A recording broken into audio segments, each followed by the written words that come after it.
What is going on, guys and girls? My name is Size. Today I'm going to be showing you my build in Wolcen, Lords of Mayhem. This build really revolves around one main skill, Bleeding Edge. Bleeding Edge, when used, there's a spinning axe and a circle around you that deals damage. Now, this skill does insanely well on really low budget gear, and you can get some great damage on it when you first hit endgame. I do have to say though, that I have recently hit endgame, so I have yet to do the hardest content Wolcen has to offer. But I've been enjoying this build so much that I really wanted to get it out to you guys. Now, let's go into the skills that we're using for this build. Alright, the first skill we'll look in here is Juggernaut. Juggernaut is a really good skill to pop when you're low on health, as it provides a shield that absorbs damage. Usually when you do this, if you have a few axes from Bleeding Edge out, you usually full heal off the life leech the Bleeding Edge provides. Alright, the next skill we're talking about is Blood for Blood. The main reason why we take this skill is because it gives us some rend bonus damage, but also because it gives us some life leech. As well, once you spec an unstable flesh, it has a chance that it will explode enemies with less than 10% health. So it's just some good AoE damage as well when you're running Bleeding Edge. Next skill we'll be talking about is Tracker's Reach. The main reason why we run this skill is to pull enemies in. At level 41 you unlock a modifier called Unrelenting Hunt that pulls enemies from all directions. So you mainly hop in there, pop this skill, pull them all into your Bleeding Edge, and it kind of just shreds them all.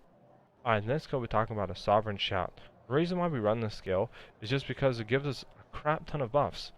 All those buffs help us in various ways, as well as giving us more critical chance score, giving us more resistance scores, giving us more attack speed, and as well as giving us more life leech. Meaning, the more life leech we have, the more survivability we'll have. This skill is just great overall. Last but not least is our bread and butter of this build, Bleeding Edge. Like I said in the beginning, Bleeding Edge does a crap ton of damage on low budget gear. This skill overall just feels really nice. Allowing the axes to continuously spin around you, and allowing the axes to follow you, it feels so satisfying to run into a group of mobs and just let Bleeding Edge just clear them out within seconds. Alright, on the passive tree we take as much critical hit damage, attack damage, and melee weapon damage, as this will give the best results for Bleeding Edge. We also take some rage cost reduction, and we also take the node that gives us rage generation instead of willpower generation. This will give us the best results for sustaining, as well as giving us the most damage for Bleeding Edge. Next is our gear. For weapon, I'm running a two-handed. This gives us the most damage for Bleeding Edge.